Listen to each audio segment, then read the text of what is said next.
Uma criança não nasce preconceituosa. Uma criança é uma folha de papel em branco, uma tábula rasa. O preconceito tem que ser ensinado. E ele vai ser ensinado muito cedo. Ele vai ser ensinado em casa quando um menino ouvir pela primeira vez aos 4, 5, 6 anos de idade: homem não chora.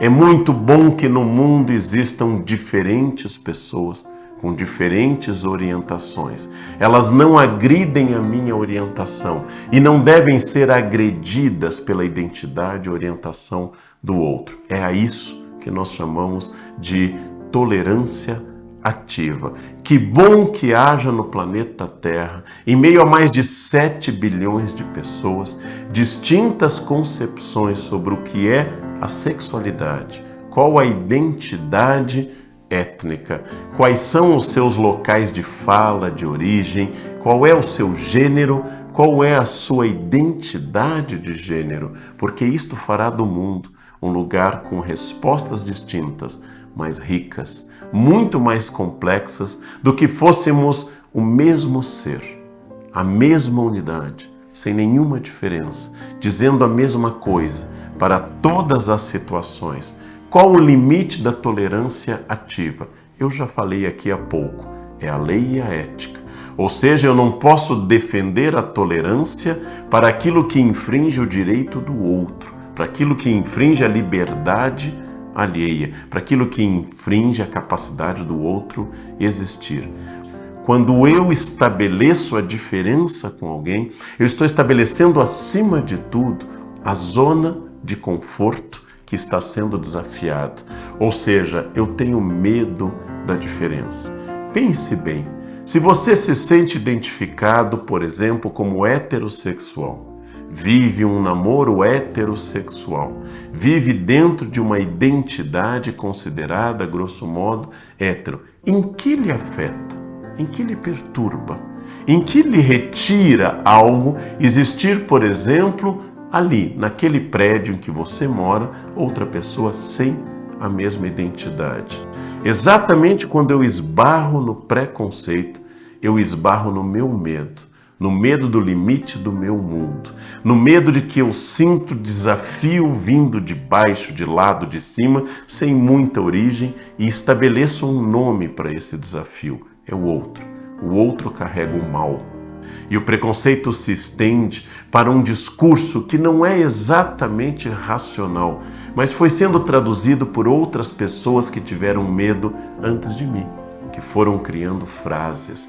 Mulher não sabe dirigir.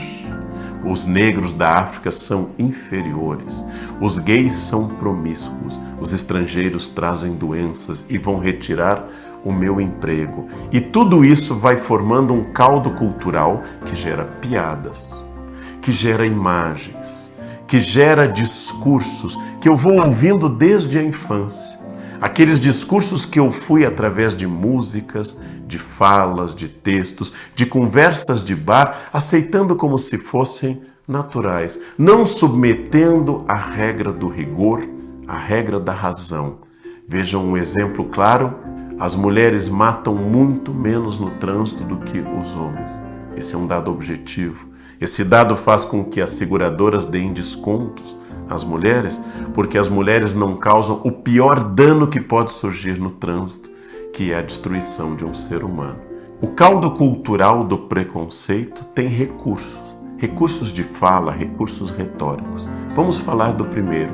Quando eu vejo um homem dirigindo mal, eu ataco aquele homem, aquele indivíduo, e digo que ele é um mau motorista, é um barbeiro, é um representante ruim que dirige mal do sexo masculino. Quando eu encontro uma mulher cometendo uma infração ou cometendo um deslize no trânsito, eu estendo a todas as mulheres. Então ela é assim porque ela é mulher. Não é porque aquela motorista foi ruim, é porque ela é símbolo de todas as mulheres.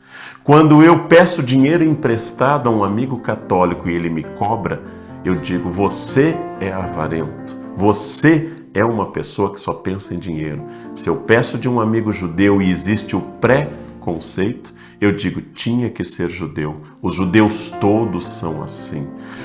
Outra questão muito importante é que o preconceito estabelece unidade de um grupo. Como funciona isso? Um grupo tem naturalmente interesses diversos. Uma nação é formada de indivíduos muito distintos. E é por isso que a piada preconceituosa ela funciona, porque ela estabelece um terceiro. Não sou eu, não é você. Esse terceiro pode ser alvo do ridículo, porque quando rimos de um terceiro, de uma característica estereotipada, de uma característica clichê, de uma característica que você imagina que aquele terceiro tenha e que eu imagino que aquele terceiro tenha, eu e você estabelecemos um ponto em comum e nós rimos, porque naquele mesmo momento eu e você criamos entre nós um vínculo, inclusive um vínculo de identidade. O que seria do orgulho de alguns do Sudeste se não houvesse o Nordeste? O que seria de toda a explicação que eu dou sobre o Brasil se eu não pudesse culpar a pessoas cuja identidade regional, étnica, religiosa e assim por diante fosse distinta da minha? Porque assim tudo que for sucesso no Brasil, tudo que fizer o Brasil dar certo, pertence a mim, ao meu grupo, à minha identidade étnica, à minha orientação sexual e à minha religião e ao meu local de nascimento. Tudo que faz o Brasil dar errado, tudo que atrasa esse país, pertence a outro partido político, pertence a outra origem regional, pertence a outra pessoa com distinta quantidade de melanina. E o preconceito então me isenta do mal, me isenta da responsabilidade. E ele vai ser ensinado muito cedo. Ele vai ser ensinado em casa quando um menino ouvir pela primeira vez aos 4, 5, 6 anos de idade, homem não chora. Ao ouvir que homem não chora, ele vai começar a ser convencido de uma ideia artificial, fantasiosa, de que a racionalidade pertence ao masculino e a emotividade pertence ao feminino. Lentamente este menino vai interpretar que sufocar as emoções, seu choro, seu medo e sua angústia, será lido pelas pessoas como um sinal de superioridade. Então ele vai receber a vacina, vai receber uma injeção e o argumento utilizado é seja homem ou seja um menino corajoso. E como tal ele vai identificar com o masculino a coragem. Então ele vai aprender uma lição importante para constituir o futuro misógino. Os homens são equilibrados, as mulheres são histéricas. Os homens são racionais, as mulheres seriam dadas a crises, a piti, a momentos de perda de controle. É assim que se ensina o preconceito. Uma criança não nasce preconceituosa. Uma criança é uma folha de papel em branco, uma tábula rasa. O preconceito tem que ser ensinado. Chegamos à escola e lentamente ele vai ver que entre o grupo de rapazes ocorre o mesmo preconceito. A escola é um grande centro formador de preconceito. Não deveria ser, logicamente. Não deveria ser isso que nós possamos trazer da escola. A escola deveria ser, pelo contrário, o local de barreira do preconceito. Mas ele vê que imediatamente algumas pessoas são mais elogiadas do que outras. Ele vai identificar que é possível afastar um do grupo porque existe alguma coisa naquela pessoa que o diferencia.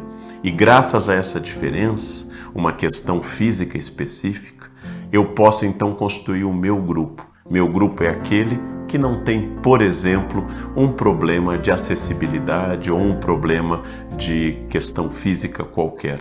Então, meu grupo seria superior àquela pessoa e isso vai solidificar o meu grupo. O preconceito funciona na escola como uma espécie de cola social do grupo. E ele vai perceber que muitas vezes, infelizmente, nós professores, pelo simples fato de fazermos a chamada e sorrirmos ao ler um nome que o grupo não considera sofisticado ou adequado, ou fazer alguma questão que mostre que o professor tem preferência por um grupo, ou reproduziu alguma piada com preconceito, ele vai encontrar o reforço para aquele preconceito. E o preconceito vai estabelecendo como se fossem gavinhas de uma era na parede, vai estabelecendo suas garras sobre a minha própria identidade.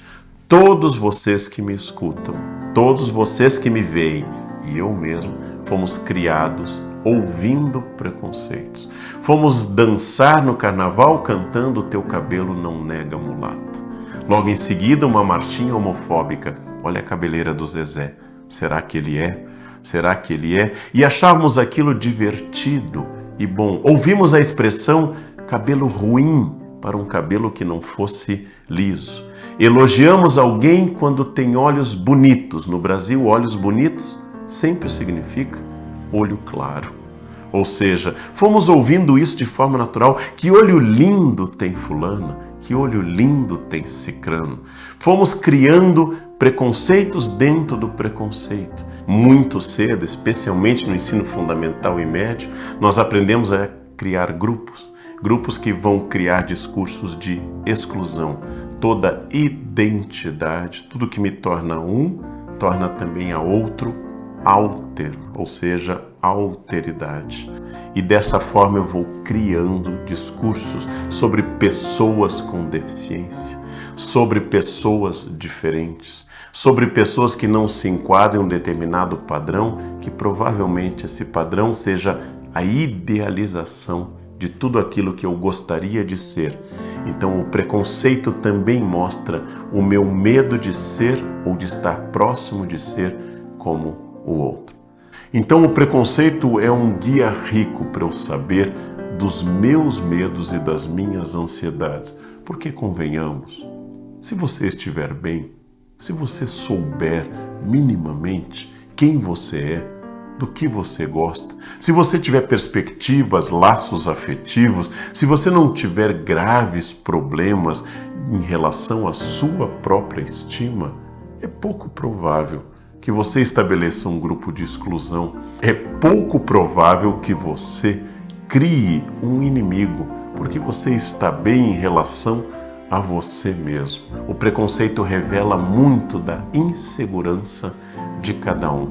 Não é apenas que ele revela a você como deficiente em alguma convicção sobre si ou com baixa autoestima. Existe o terceiro caso, que é o mais grave de todos. O preconceito mata. Pessoas perdem emprego por terem alguma deficiência física. Pessoas são espancadas por serem homossexuais.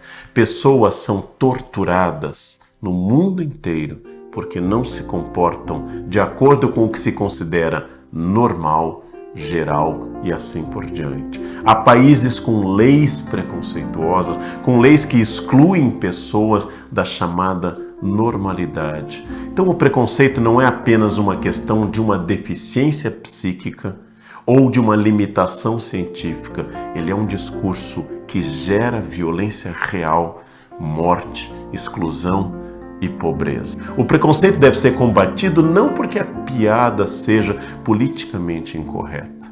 Nós não devemos evitar uma piada racista porque ela seja ilegal ou politicamente incorreta. Nós devemos evitar a piada machista, etnocêntrica, racista, porque ela estabelece uma justificativa.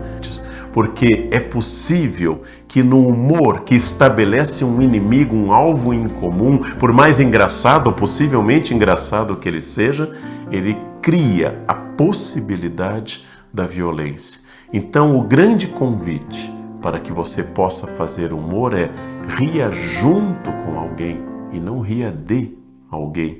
Ria sobre uma situação risível, ria sobre seus próprios defeitos. Todos somos tão incrivelmente ridículos que as piadas podem começar conosco. Todos temos manias, todos temos limites, todos somos deficientes em um ou vários campos. E talvez por isso a gente tema tanto a deficiência de outra pessoa. Preconceito mostra que você não pensou.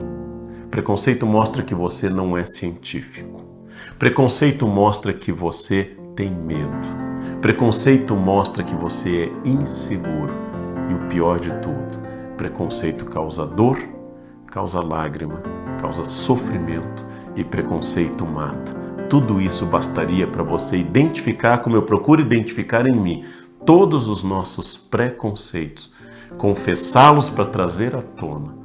E trazendo à tona, olhar esse monstro do porão de cara a cara e poder dizer: essa é a parte minha que eu tenho que trabalhar, porque mostra o meu problema, não mostra o problema do outro. Mostra quem eu gostaria de ser e tenho medo de não ser. Mostra a minha covardia, mostra o meu limite, mostra a minha irresolução sexual, mostra tudo aquilo que eu, no fundo, temo profundamente. Mostra o meu retrato dolorido